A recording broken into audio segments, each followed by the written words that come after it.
Back and better than ever. You've got it tuned right here to Inside the Huddle with Lee G. What's going on, folks? Happy Halloween. Billy, it's a milestone for us because, you know, this is our 5th episode, but this is our first holiday episode. And as you can see, I am dressed as Jake from State Farm, here to give you all of your low insurance rates and any type of package and bundles that you may need for your family and auto insurance. Listen to that. Wasn't that just awesome? Didn't I just nail that? Shout out to Bubba and Billy for hooking me up with my State Farm accoutrement here for Halloween. You know, after this, at 8 o'clock tonight, we're going to go live with the Hostile Huddle, and we'll be in full costume. So Jake from State Farm will make an appearance on there as well. But you've got it locked in right here on Inside the Huddle. It is Friday, October the 29th. We've got a big weekend up ahead here in the Bluegrass State as far as all sporting activities is concerned. But right now, I just want to, you know, take some time and say Happy Halloween. This is my favorite holiday. It is. I mean, you have your Christmases and your... Happy Huddling. Happy Huddling! Thank you, Billy. Happy Huddling. Yes. I thought that's what you said is why. I did say that. You heard correct. There you go. That's exactly what I said. Here at Kentucky Entertainment Studios, we celebrate Huddling. So happy Huddling from all of us here at Inside the Huddle. That just made me feel so joyous inside and warm and gooey. But as I was saying, you know, because everybody loves Christmas and Thanksgiving and 4th of July and Valentine's Day and all that stuff, Halloween has always been my favorite. Look, I've always been wearing a mask. I didn't wait for the pandemic of COVID-19. I've been wearing a mask all my life, you know, bandanas and the Wu-Tang mask back when those came out. Anyway, I'm rambling. We've got a big sports weekend here at Inside the Huddle. Let's get right to it with Kentucky football kicking off. The Wildcats traveling down to Starkville, Mississippi tomorrow, October the 30th, coming off of a bye week to take on the Bulldogs. Mike Leach and Mississippi State. You know, you'll hear plenty of cowbells ringing and a dinging and a jinging. So, Billy, we've got to cheer on our Wildcats. You know, Will Levis, Wandale Robinson, Cavassier Smoke, and those boys.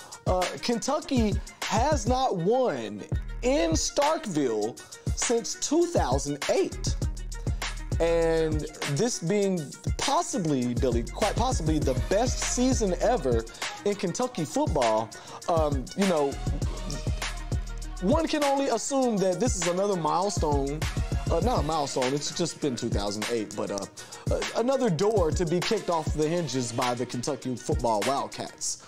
And this is part of the easier part of the schedule here. I mean, at the beginning of the season, it did not look so rosy. You had, you know, the Georgia game, which Kentucky lost, and you also had LSU, Florida consecutively. So it didn't look like a hill of roses, you know, at the onset of the season. But now, with the Cats being ranked number 12, sitting at a 6-1 record, Mississippi State in Starkville, that seems a very attainable victory for the Cats. So we'll just see if they can go down there and handle their business. It won't be easy.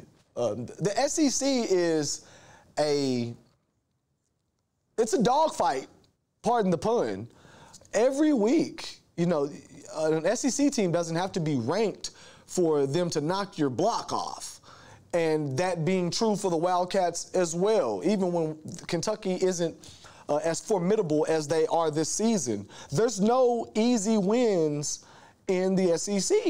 You know, you have teams right now that aren't ranked, i.e. Tennessee and things of that sort, South Carolina. These aren't easy wins. So Kentucky has to stay the course, stay focused, and be sure that they go down there and, like a good neighbor, Kentucky football will just be there, if you know what I mean, Billy. Let's move over to Frankfort with the Kentucky State Thoroughbreds currently sitting at 4-4, traveling down to Tuskegee, Alabama. As you can see, they do it up down there in Tuskegee. It is an experience under the shed. And K-State, 2-2 in the SIAC, looking to break above 500 against Tuskegee, which is one of Kentucky State's biggest rivalries. I know you may not know much about Kentucky State football, but I'll learn you here. Kentucky State does not, in any sort of imagination, get down with Tuskegee. Kentucky State hates Tuskegee. Tuskegee hates Kentucky State. So this is a rivalry on the grass.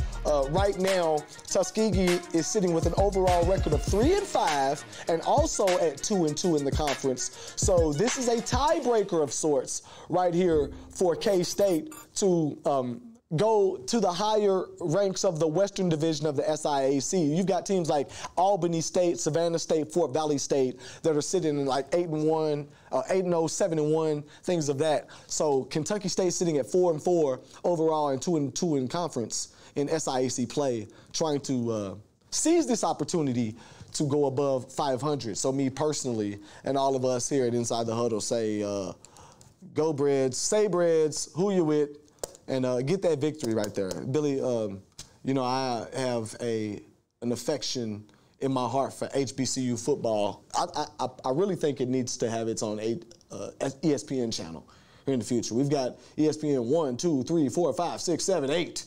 You, she, all of that. And there's room for all that. I enjoy that. But I think there needs to be a specific channel where you can get your Jackson State, your Southern, your Grambling, Kentucky State, Central State, Tennessee State, Florida A&M. This is premier college football, people. Jerry Rice, Walter Payton. These people played football at HBCUs. So this is something that I champion and definitely needs to be on a national broadcast stage. And speaking of that opportunity, keeping it right in Frankfurt with Kentucky State basketball, they will be traveling 50 miles west to the Yum Center in Louisville, downtown, to take on the Louisville Cardinals tonight in the first exhibition game for both sides for Kentucky State University basketball, coached by a good personal friend of mine, Coach Jamal Jackson. What's up? What's up, Coach?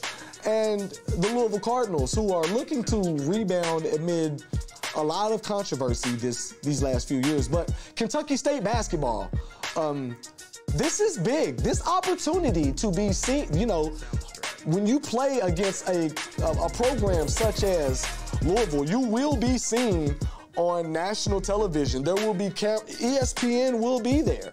So this is a wonderful opportunity for Kentucky State as we move over to practice footage from Louisville here recently.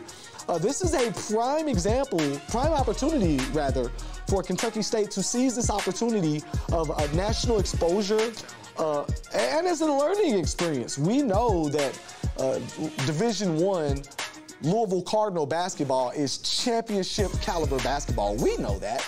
So what better, or who better, should I say, to sharpen your tools to spar against. That's what exhibition basketball is. It's pretty much sparring, proverbially, akin to boxing. So who better for Kentucky State to hobnob with than the Louisville Cardinals?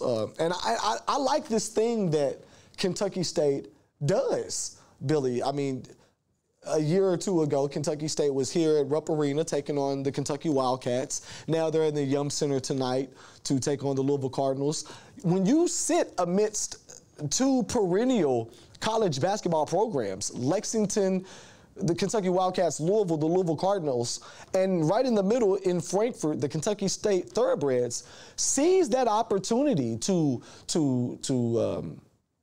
what's the word I'm looking for?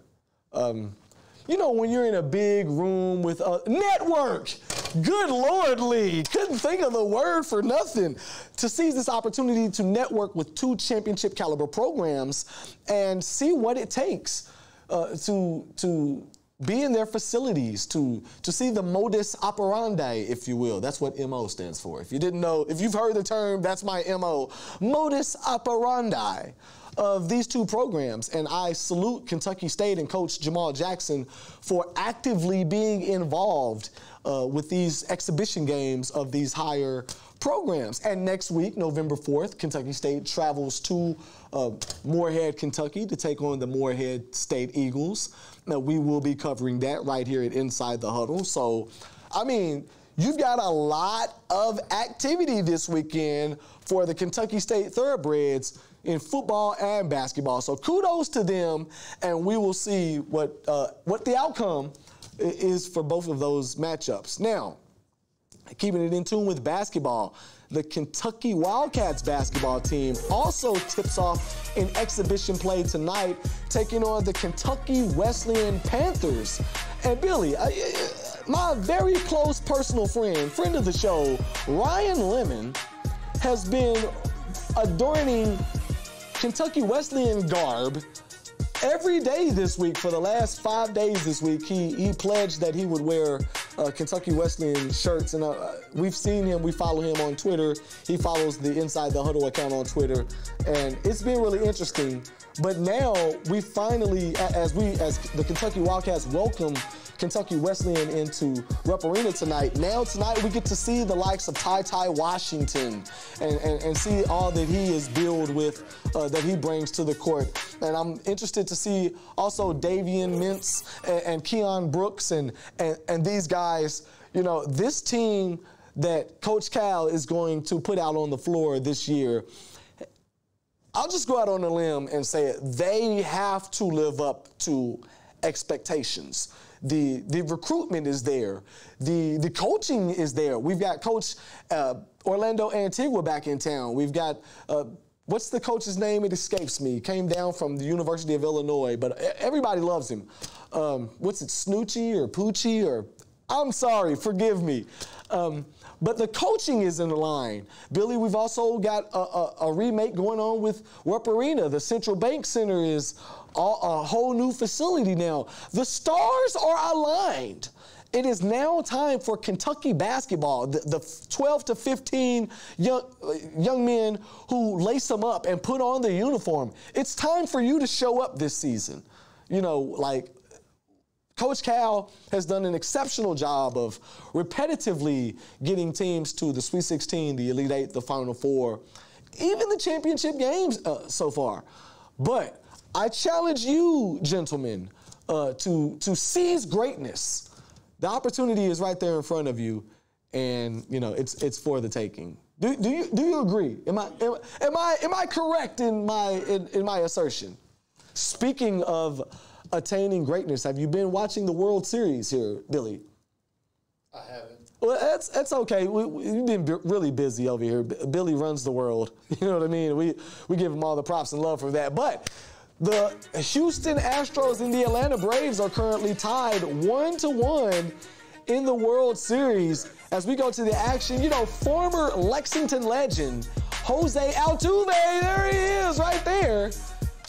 You know, leading his Houston Astros after I don't want to say a season full of controversy, but just they had to deal with a lot of chirping from, you know, the news headlines and the road crowd when they would travel and stuff like that. So for Dusty Baker to Jeff Bagwell throwing out the first pitch right there, legendary Houston Astro Jeff Bagwell. For Dusty Baker to get Houston back to the World Series is a commendable job, and they're taking on a storied Southern baseball franchise in the Atlanta Braves, if you will, my good sir. But as me being a Cincinnati Reds fan, I've always had honorable respect for the Atlanta Braves, and this series is tied 1-1 right now, and it could go either way. Tonight is Game 3. And I believe the first pitch is at 8:09. We'll still be live on the Hostile Huddle. But, you know, I'll have my phone like, got to check in on Altuve. You know what I'm saying? I can't call this one. It could go either way. My homeboy Walt Williams says the Astros in 6. I say Braves in 5. So that's what I've got on the table right now. And I'm just ready for some good baseball. Someone like me, I watch baseball in April and May and June, and a lot of times people don't sit down and watch the games. I love the games. And so the World Series is always a festive occasion for me and the Carter household. I've got my tortilla chips, got my Corona beer, I got my salsa, I've got my house robe and my clicker, and I'm watching baseball. I'm watching a 3-hour baseball game. That's just me. Maybe that's why I don't have a girlfriend, because no one's gonna stand for that crap. And anyway, me being a Lexington Legends fan, and they just won the 2021 Atlantic League Championship, which us here at Inside the Huddle covered. Just like we give all of our respect, love, and support to Jose Altuve personally. Not saying that we're rooting for the Houston Astros, but just for a former Lexington legend, someone that I've covered, interviewed, took pictures with, for him to be an MVP in Major League Baseball, it's just mind-blowing for me. Now, let's get back to my adornment, shall we? Because I just want to give you low insurance rates right here on Inside the Huddle. And me being an employee of State Farm, I just had to come down here and let you guys know that, like a good neighbor, State Farm is there. How was that? How about that? Yeah. Folks, you've got it locked right here on Inside the Huddle. Please feel free to subscribe to our YouTube channel, Hostile Space 859, and Hostile 859 on Twitter, Instagram, Facebook. Be sure to follow Inside the Huddle on Facebook, as well as the Hostile Huddle, our main hub on Facebook, okay? And join us every Monday and Friday at 5 p.m. for Inside the Huddle as we go live and give you reviews, previews, recaps, and a little bit of sports gossip twice a week right here from Kentucky Entertainment Studios. We've got more guests coming up, so stay tuned. Billy, was there anything you wanted to add there, sir? Yeah, so they can also catch the audio of it on all streaming platforms, iHeartRadio, Spotify, all that good stuff. So on all streaming platforms, iHeartRadio, Spotify, Apple Music, Pandora, whatever you have, you can stream the show. So we're making moves. We've got a radio station also, right? Yeah. Speak up, be heard. What about the radio station? The radio station will be live soon. Okay. You'll be able to catch the Inside the Huddle at the same times we go live here. We will be live at the same time on the radio station. See, here at Inside the Huddle, we striving for perfection, okay? Taking strides and making moves, getting better and better. And as I say, as I begin every show, back and better than ever. So we will see you next time. I am Lee G. Keep it locked right here. And next time on Inside the Huddle.